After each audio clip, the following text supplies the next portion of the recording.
It's great to have you on the show. So why don't you explain to us how you would convince a hard-headed atheist that there is a God and that this God is your God? There are many scientific miracles in the Quran that could not have been explained.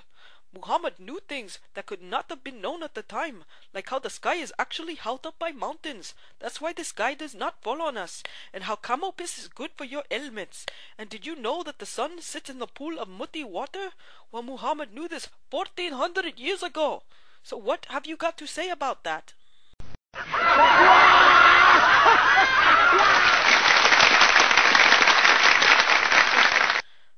Thank you, Doctor.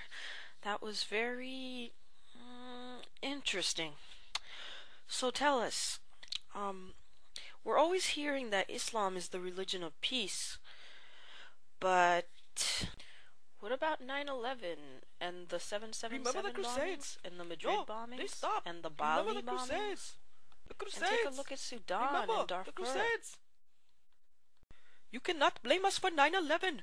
It was an inside job by the Jews who just happened to be Saudi Arabian. And remember, Jews are the ones who are willing to commit suicide just to take other people down with them. Muslims never do this. And you always seem to forget the Crusades. You cannot blame us for any of the atrocities being done around the world today. Not now and not ever, because of the Crusades. The Crusades! The Crusades! Okay, we get it. The Crusades. Let me just ask you something though. There's a lot of people who seem to think that Islam is just for the Arabs. What do you have to say about that?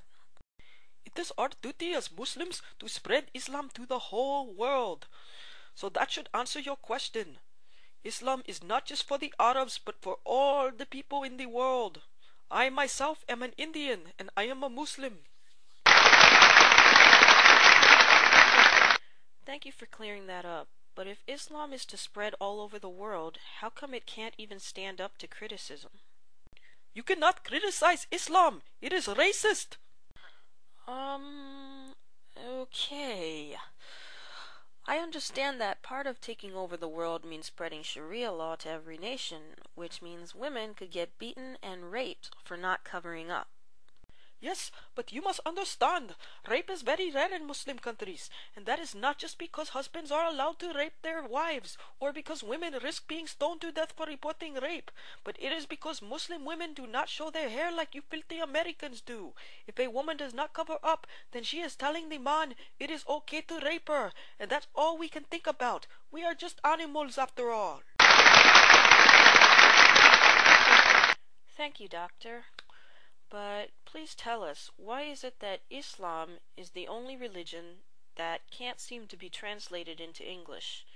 If we find any inconsistencies in your book, any errors whatsoever, you tell us that we have to read the original Arabic, but obviously most of us don't know Arabic, even most Muslims don't know Arabic.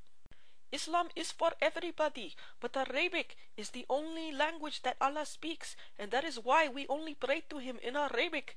It is an insult to pray to Him in any other language, because Allah cannot understand you. And no, you cannot criticize the English translation of the Quran, even though we Muslims criticize the English translation of the Bible, but that is besides the point. Islam is for everyone. Wow, so Doctor, are there any final statements you'd like to make to our audience about why Islam is the truth? Yes, we know that the Quran is the truth because Muhammad said that the Quran is the truth. And we know that Muhammad is the truth because Allah said that Muhammad is the truth. And we know that Allah is the truth because the Quran says that Allah is the truth. So I invite you all to convert to the truth of Islam today.